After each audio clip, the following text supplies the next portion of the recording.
In the heart of San Francisco, 28-year-old Maya stared at her phone, scrolling through her Instagram feed with practiced precision. The blue light illuminated her face in the darkness of her apartment, casting shadows that seemed to dance across her features.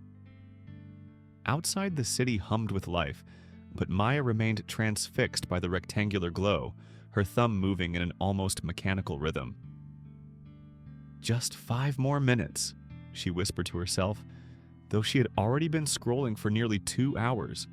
The clock on her nightstand read 1:37 a.m., but time had become meaningless in the infinite scroll of perfectly curated lives. Her own profile, with its carefully selected photos of hikes in Marin County, artfully arranged brunch plates, and strategic glimpses of her minimalist apartment, had garnered her a modest following of 12,000. Not enough to quit her marketing job, but enough to receive occasional free products and invitations to local events. What her followers didn't see were the dozens of discarded photos behind each post, the hours spent editing, the anxiety that preceded each upload, and the compulsive checking for likes that followed. They didn't see Maya's apartment beyond the carefully framed corners she chose to share. The unwashed dishes, the pile of laundry, the general disarray that characterized her actual living space. Your social media presence is becoming more real to you than your actual life, Dr. Harriet Chen had told her during their last therapy session. Carl Jung would say you're over-identifying with your persona, the mask you wear for the world, at the expense of your whole self. Maya had nodded politely but continued scrolling through notifications while the therapist spoke, only half listening to the explanation of Jungian concepts. The truth was that Maya felt more herself online than anywhere else. In the physical world, she was awkward, anxious, often tongue-tied. Online, she was confident, articulate, seemingly carefree. Her digital self felt like an aspiration. Not who she was, but who she wanted to be. Wasn't that healthy? Wasn't that growth? Yet lately, the gap between her online presence and her lived reality had begun to create a strange sense of dissociation. She sometimes caught herself thinking about real-life experiences in terms of how they would translate to Instagram. A beautiful sunset became a potential post rather than a moment to be experienced. A conversation with a friend became material for a thoughtful caption rather than a genuine connection. The notification sound chimed. Someone had liked her latest post, a photo of her morning coffee beside a well-worn copy of Man and His Symbols by Carl Jung. The irony wasn't lost on her. She had purchased the book after her therapist's recommendation, but had only read the introduction before photographing it for Instagram. The post's caption read, "Diving deep into Jung's work. The journey inward is the only way forward. Shadow work. Authenticity. Personal growth." Maya felt a familiar pang of guilt. She was presenting herself as someone engaged in profound psychological exploration, when in reality, she was barely skimming the surface. The disconnect bothered her more than usual tonight. She put down her phone and picked up Jung's book, flipping to the first chapter. Modern man does not understand how much his rationalism has put him at the mercy of the psychic underworld, she read, and something in the words resonated with an uncomfortable truth. She glanced at her phone, then back at the book. For the first time in months, she felt a genuine curiosity that had nothing to do with how it might appear to others. She turned off her phone, something she rarely did, and continued reading, unaware that this small act of disconnection was the first step on a journey that would fundamentally change her relationship with herself and the digital world that had consumed so much of her identity. As the night deepened around her, Maya read about Jung's concept of the shadow, all the parts of ourselves we deny, repress, or hide from the world. She couldn't help but wonder what parts of herself she had been casting into darkness to maintain her luminous online presence, and what it would mean to finally bring them into the light. The next morning, Maya woke with Jung's book splayed open on her chest. She had fallen asleep reading, something that hadn't happened since college. Her phone, silent for the first time in years, lay face down on her nightstand. The absence of its usual morning barrage of notifications created a strange emptiness, both unsettling and oddly peaceful. In the kitchen, she prepared her usual aesthetically pleasing breakfast, avocado toast with microgreens and a precisely foamed latte. Without thinking, she arranged it by the window where the light was best and reached for her phone to take a photo. Her hand found empty space, and she remembered it was still in the bedroom. A moment of panic fluttered in her chest. What was the point of a beautiful breakfast if no one would see it? The thought stopped her cold. Was this what she had become? Someone who couldn't enjoy a meal without external validation? She sat down and took a bite of her toast, trying to focus on the actual taste rather than its photogenic qualities. It was good. Creamy, crunchy, with a hint of sea salt, but she found it difficult to stay present with the experience. Her mind kept wandering to her phone, to the posts she was missing, to the potential engagement she was losing by not being online. At work, Maya found herself unusually distracted. Not by her phone, which she had intentionally left on silent in her bag, but by the ideas she had encountered in Jung's book. The shadow, Jung had written, is that hidden, repressed, for the most part inferior and guilt-laden personality whose ultimate ramifications reach back into the realm of our animal ancestors. What was her shadow? What parts of herself had she been denying to maintain her carefully curated online image? During her lunch break, instead of scrolling through Instagram as she usually did, Maya opened a notebook and began to write. "Things I Never Share Online," she titled the page. The list grew quickly. Her struggles with anxiety, the loneliness she often felt despite her apparent social connectivity, her fear that she was wasting her life creating an illusion of fulfillment rather than pursuing actual meaning, her complicated relationship with her parents, her doubts about her career path. "Is everything okay?" her coworker Ethan asked, noticing her intense focus on the notebook. "You haven't checked your phone once today. I was starting to worry you might be sick." He laughed, but there was genuine concern in his eyes. Maya and her phone were rarely separated. "I'm fine," Maya said, closing the notebook quickly. "Just trying something new." She felt strangely vulnerable, as though Ethan had caught her doing something shameful, rather than simply writing in a notebook. The feeling itself was revealing. When had authentic self-reflection become something to hide? That evening, Maya had plans to meet her friend Sophia for dinner at a new restaurant that had been generating buzz on social media. Sophia, with her 50,000 followers, was what Maya considered Instagram famous in their local circle. Their friendship had evolved from occasional likes to direct messages to actual meetings, though Maya sometimes wondered if they would have anything to talk about if not for their shared interest in creating content. "You've been quiet today," Sophia said as they settled into their booth. The restaurant was dimly lit with strategically placed pendant lights that created perfect spotlights on each table's centerpiece, clearly designed with Instagram aesthetics in mind. "No posts, no stories, not even any likes. People are going to think you've been kidnapped." She laughed as she positioned her phone to capture the restaurant's ambiance. Maya watched as Sophia meticulously arranged their appetizers, moving plates and adjusting napkins to create the perfect flat lay. She had participated in this ritual hundreds of times, but tonight it felt like watching a strange, anthropological ceremony. "Do you ever wonder why we do this?" Maya asked suddenly. "Document everything instead of just experiencing it?" Sophia looked up from her phone, her expression a mixture of surprise and slight defensiveness. "It's not just documenting," she said, adjusting a small plate of olives to catch the light better. "It's creating, it's connecting, it's building a personal brand." She said the words with conviction, but Maya noticed a flicker of something else in her eyes, perhaps the same doubt that had been growing in her own mind. "But what if it's also disconnecting us from something important?" Maya pressed, thinking of Jung's writings. "What if we're projecting all our best parts outward and losing touch with our whole selves?" The question hung between them, disrupting the familiar rhythm of their usual dinner conversation, which typically revolved around engagement rates and algorithm changes. Sophia put down her phone, a rare occurrence that signaled the seriousness with which she was taking Maya's question. "Look, I know it can seem superficial sometimes," she admitted, "but this is the world we live in now. Everyone's doing it. And honestly, focusing on the positive parts of my life actually makes me happier. What's wrong with that? Maya considered this. Jung had written about projection as a defense mechanism, the unconscious act of attributing unacceptable thoughts, feelings, or qualities to others rather than acknowledging them in oneself. Was Instagram a massive projection machine, allowing users to externalize their idealized selves while disowning their less photogenic qualities?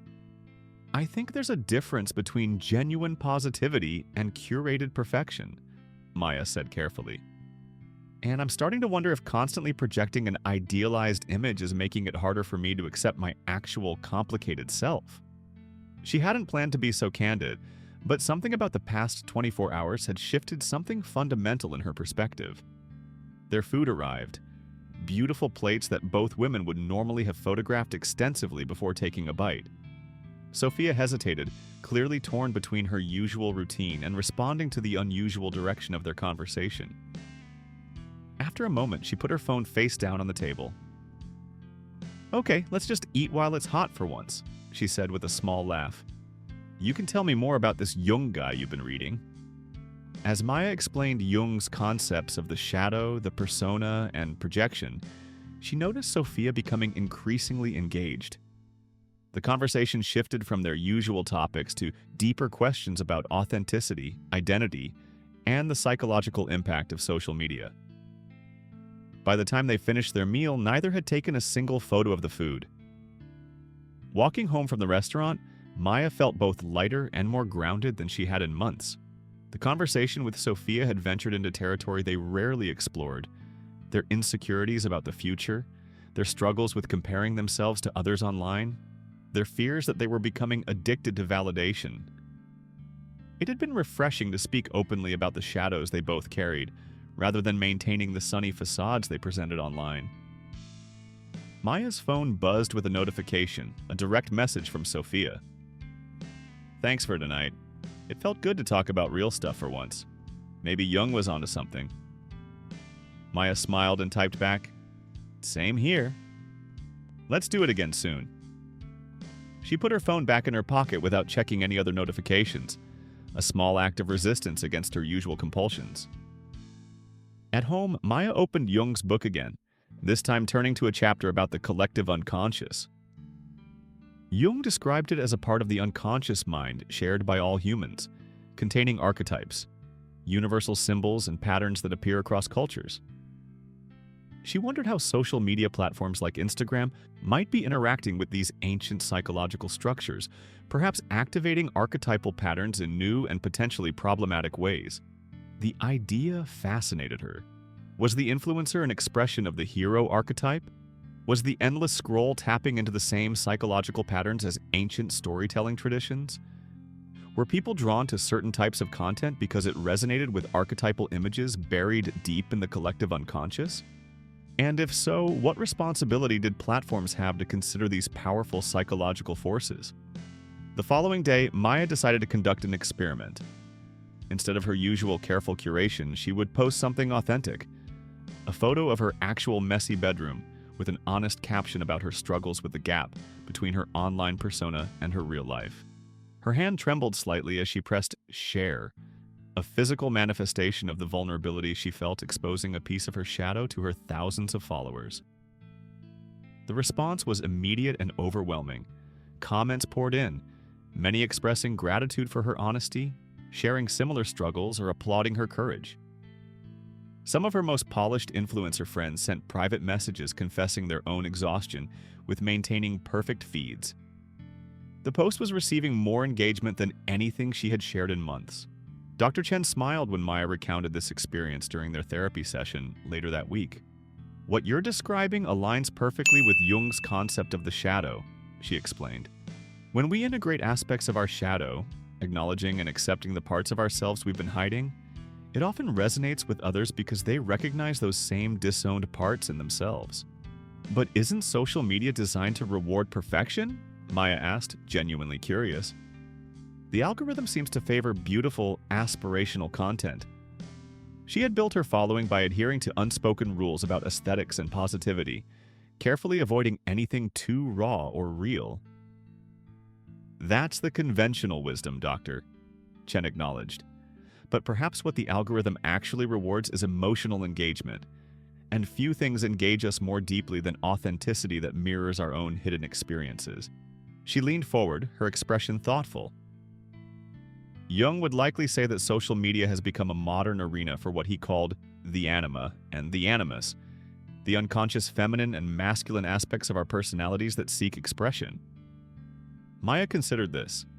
Jung had described the anima as a man's inner feminine personality and the animus as a woman's inner masculine personality.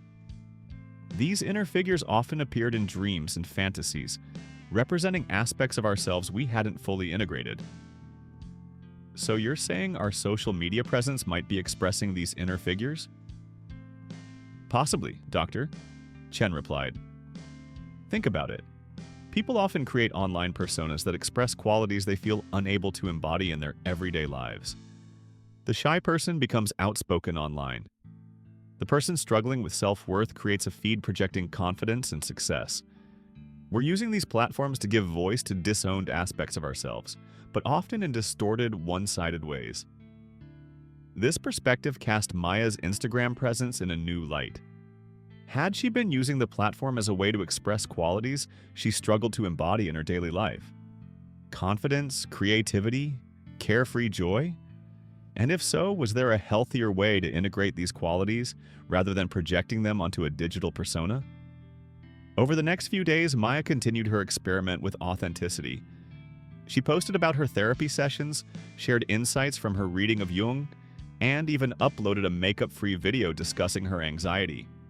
Each vulnerable share was met with deeper engagement from her followers, many of whom seemed relieved to see cracks in the perfect facade they had come to expect from Instagram. Not everyone responded positively. Maya lost several hundred followers, mostly accounts that specialized in aspirational content. A few left critical comments about her negativity or suggested she was seeking attention. These responses stung, but Maya found they didn't devastate her the way criticism once would have. Something was shifting in her relationship with external validation. One evening, as Maya was writing in her journal, a practice Dr. Chen had encouraged as part of her digital shadow work, she received a message from a follower named Elena. "Your recent posts inspired me to delete my Instagram app for a week," Elena wrote. "It was terrifying at first, but then liberating. I realized how much of my self-worth was tied to this platform. Thank you for starting this conversation." Maya felt a warmth spread through her chest. Not the quick dopamine hit of receiving likes, but something deeper and more sustaining. By sharing her own journey, she had created space for others to examine their relationships with social media. There was power in this vulnerability, a different kind of influence than she had been pursuing with her perfectly curated feed. 3 months had passed since Maya's late-night encounter with Jung's writings. Her Instagram account looked dramatically different now, still aesthetically pleasing in many ways, but interspersed with raw, unfiltered glimpses into her actual life and internal struggles. She had lost some followers, but gained others who connected with her more authentic presence. More importantly, she had loosened social media's grip on her sense of self-worth. What you're experiencing, Dr. Chen explained during their session, is what Jung called individuation, the process of integrating unconscious contents into consciousness, becoming more whole and differentiated as an individual. She smiled at Maya's notebook, now filled with reflections on her relationship with social media. You're no longer letting Instagram define you. You're using it as a tool for self-expression rather than self-definition. Maya nodded, recognizing the truth in this assessment.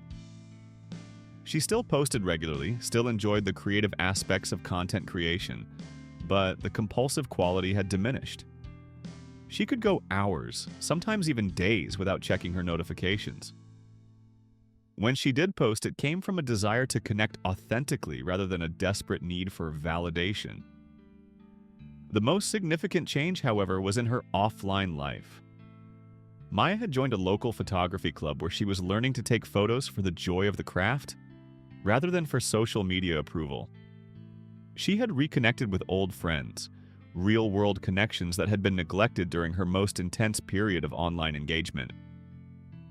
She had even started dating someone who didn't have an Instagram account, a situation she would have found unthinkable 6 months ago. Jung believed that modern humans suffer from excessive rationality and disconnection from the deeper, more instinctual parts of themselves, Maya explained to Sophia over coffee. Their friendship had evolved alongside Maya's changing relationship with social media. They still discussed Instagram, but it was no longer the primary focus of their connection. I think social media can amplify that disconnection if we're not conscious about how we use it. Sophia considered this, stirring her latte thoughtfully. I've been thinking about taking a social media sabbatical, she admitted. Just a month to see how it affects my creativity and mental health. Your journey has made me curious about what I might discover without the constant feedback loop. The fact that Sophia, who had built a substantial part of her income around her Instagram presence, was considering such a break reflected how their conversations had influenced her. Later that day, Maya received an email from a popular psychology podcast asking if she would be a guest to discuss Jungian perspectives on social media use. The irony wasn't lost on her. Her exploration of authentic selfhood beyond social media validation had led to new opportunities for connection and expression. By integrating her shadow rather than projecting only her most polished qualities, she had paradoxically become more compelling to others. As Maya prepared for the podcast interview, she reflected on what Jung might say about Instagram if he were alive today. He would likely view it as neither inherently destructive nor beneficial, but rather as a powerful psychological tool that could either facilitate or hinder individuation, depending on how consciously it was used. The platform itself wasn't destroying souls. Unconscious use of it was. The social media age presents unique challenges to psychological development, Maya wrote in her notes for the interview, but also unprecedented opportunities for connection and self-expression. The key is consciousness, being aware of how these platforms affect our relationship with ourselves and others, recognizing when we're projecting rather than integrating, and using technology as a tool for wholeness rather than fragmentation. On her way to the podcast studio, Maya passed a group of teenagers sitting together on a park bench, each absorbed in their phones despite their physical proximity. The scene might have once reinforced her growing criticism of social media, but now she saw it with more nuance. Who was she to know what meaningful connections might be occurring through those screens? What parts of themselves might these young people be exploring through their digital interactions? The podcast host greeted Maya warmly. I found your perspective fascinating, she said as they settled into the studio.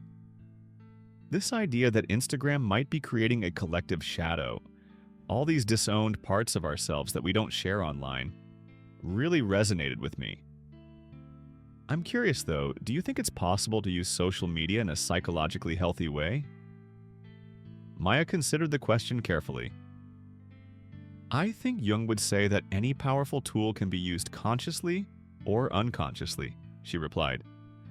Social media becomes destructive when we use it unconsciously, when we project our idealized selves outward while repressing our shadows, when we seek external validation rather than internal integration, when we mistake digital connection for genuine intimacy. The path forward isn't necessarily abandoning these platforms, Maya continued, but approaching them with greater consciousness. Asking ourselves, am I using this tool to express my authentic self, or am I creating a persona that's increasingly disconnected from my whole being? Am I engaging with others in ways that foster genuine connection, or am I using them as mirrors for my own projections? Am I present in my actual life, or am I constantly filtering my experiences through the lens of potential content? As the interview concluded, Maya felt a sense of integration that had been missing during her years of unconscious social media use. She was neither rejecting the digital world nor being consumed by it. She was engaging with it consciously, using it as one of many arenas for self-expression, rather than the primary source of her identity. Walking home, Maya took a photo of the sunset painting the city skyline in shades of gold and purple. She posted it to Instagram with a simple caption, "Present moment, only moment." No carefully crafted message, no strategic hashtags, just an authentic sharing of beauty that had moved her. She put her phone away without checking for likes and continued her walk, fully present in the world around her, her soul very much intact. As the light fades on Maya's journey, perhaps we find ourselves reflected in her story, caught between the digital personas we've created and the authentic selves we long to embody. In our quest for connection, we've built platforms that simultaneously bring us together and pull us apart, tools that can either illuminate our wholeness or fragment our souls. Jung understood that true growth emerges not from perfection but from integration, embracing both our light and shadow, our strengths and vulnerabilities, our certainties and doubts. In a world that rewards curated perfection, the most revolutionary act may be simple authenticity. The screens in our hands hold immense power to connect or isolate, to awaken or numb, to express or repress. The technology itself is neutral. The consciousness we bring to it makes all the difference. Perhaps our task is not to abandon these digital extensions of ourselves, but to use them with greater awareness, asking not, "How will this appear to others, Masem?" but rather, "Does this reflect my authentic truth?"